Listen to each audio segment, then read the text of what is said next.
Standards, you see them right there. They're trying to prove that they should be starting for Cleveland in a crowded quarterback room. As you see them out on the field, they're trying to make sure they make the team, right? Both quarterbacks, though, sounding pretty optimistic during rookie camp over the weekend. Let's listen in to what they said when they spoke to the media. My job here isn't to prove people wrong. Like, I prove myself right. And I fully have self-belief, you know, and what those people say, that's just their opinion. So I don't truly care. They don't really live in my mental space about that type of stuff. It really doesn't do anything for me. With that, though, what was your reaction when you found out they did draft Shedeur after they drafted you? Yeah, I love it. You know, I love it because of who it is. You know, I think just for us both, you can learn from one another. But also, it's not just us two in the room, at least for right now it is. But, you know, going into the year, Kenny, Joe, and even Deshaun, just a bunch of guys who played a bunch of ball that we can all learn from one another. All right, D. Wood, what do you think of what we heard and saw from Shedeur and Gabriel this weekend? Yeah, listen, I think the media out there in Cleveland, you know, drumming up the fact that it's two rookie quarterbacks, the competition. I think both of those guys did a good job of not allowing it to wedge and become the focal point of the whole weekend. And listen, they're going to have to earn their keep. They're both, you know, 3rd and 5th round draft picks respectively. Nothing's going to be given to them. And so by all accounts, they had a pretty good weekend. You know, they're still going to be in stiff competition with 2 veteran guys. And obviously with Kevin Stefanski calling the plays, we're going to see if one of these guys emerges later on in training camp. Yeah, and I think the Browns are open to that possibility, D. Wood. Now, the 2 veteran guys you mentioned, obviously, Joe Flacco and Kenny Pickett. We don't expect Deshaun Watson to be a factor as he recovers from his injury.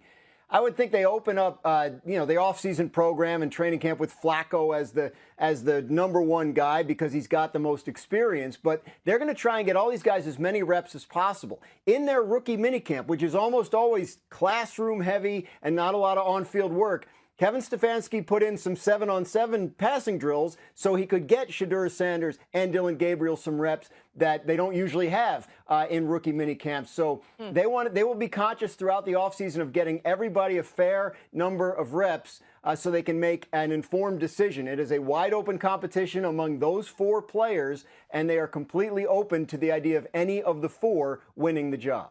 That's just fascinating information there from Graz that shows you how difficult it may be to get all of these guys the reps that they need to really see what they want to see. What were your thoughts watching Shedeur Sanders during the draft, and how do you see things working out for him this year?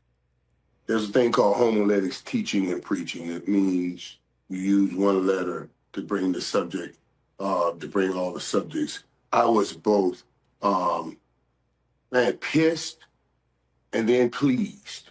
You know what I'm saying? Because I know how hard he pursued that dream. You know, how hard he talked about wanting to be drafted higher than his dad. It was one of the things that made him work. And how badly he wanted to go play in the NFL. There were times he was like, him and his brother, look, can we talk to you about talking to my dad to let us go to the I said, keep me out of that. Keep me out of that. Better do it. You know, something. Don't put me in that. Don't put me. You know? So we would laugh about that. But so to see him punish him like that and go through what he went through, that was painful for me. Honestly, Susan, think about this.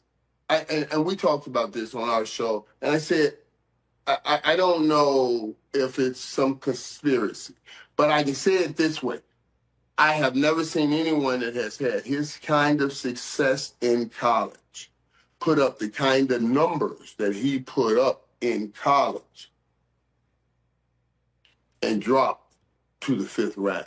You want to tell me he's not a first rounder? You know, that's a thin line. I absolutely believe he's a first rounder. And here's the thing you heard people say. Oh, well, you know, he doesn't have the strongest arm, and he doesn't run real fast.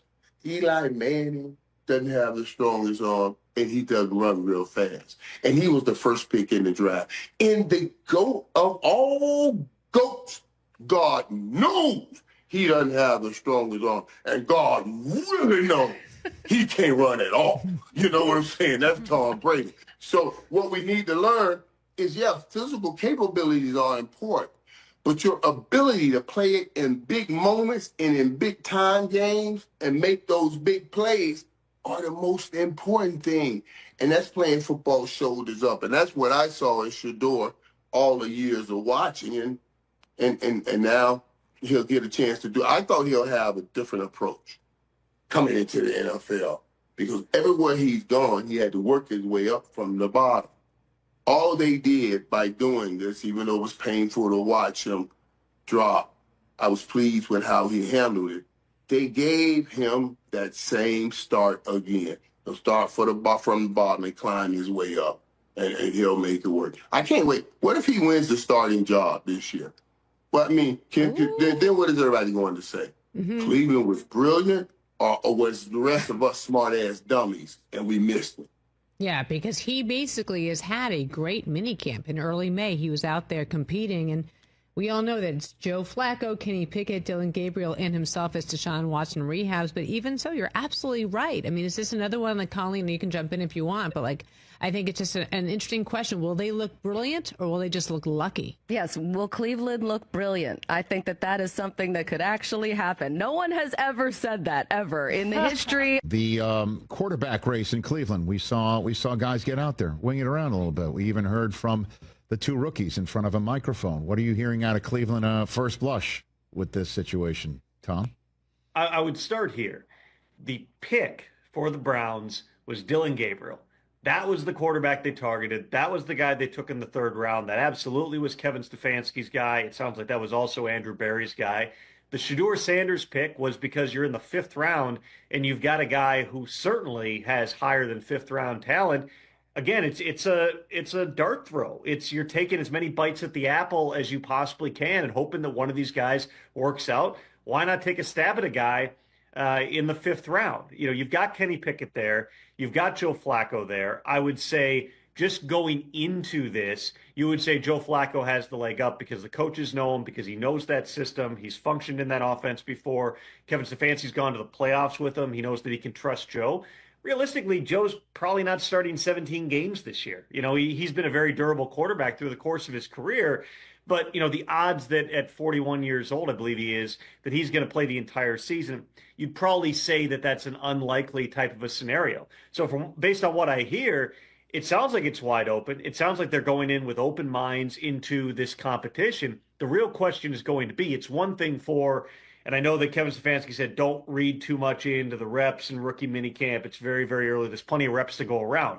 Well, as you get deeper into the summer and those veterans come back with Flacco and with Pickett, Deshaun Watson's not going to be ready for anything in the offseason. We'll see if he ultimately is able to do anything on the field even during the course of the regular season here. But when you've got four guys, there's reasons a lot of teams philosophically want to pare that down and really roll with three in training camp. So very quickly as we get into the OTA portion, you'll see how they're dividing those reps. You'll see what the order is. I would anticipate just going in based on how, these things tend to go. It'll be Flacco, then Pickett, then Gabriel, and then